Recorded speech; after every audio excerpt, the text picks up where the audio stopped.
এরপর আল্লাহ তাআলা বলছেন, ওয়াইজা কিল লাহুম তাআলাউ ইলা মা আনজালাল্লাহু ওয়া ইলা রাসূল, যখন তাদেরকে বলা হবে আল্লাহর বিধানের দিকে আসুন, আল্লাহ যা নাজিল করেছে এটার দিকে আসুন। আল্লাহ কি নাজিল করেছে? আল্লাহ আপনার জন্য যা প্রয়োজন সবই নাজিল করে দিয়েছে। আল্লাহ রাসূল সাল্লাল্লাহু আলাইহি ওয়াসাল্লাম সবই বর্ণনা করে গেছেন।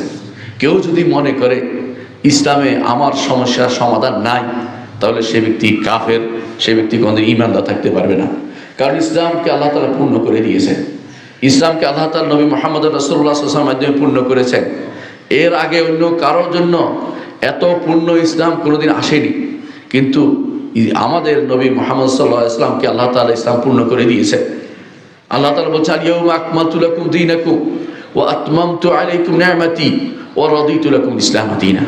আজকের দিনে তোমাদের জন্য দিনকে পূর্ণ করে দিলাম এবং তোমাদের নেয়ামতকে পূর্ণ করে দিলাম। সব দিন ও নেয়ামত সবই পরিপূর্ণ। আলহামদুলিল্লাহ।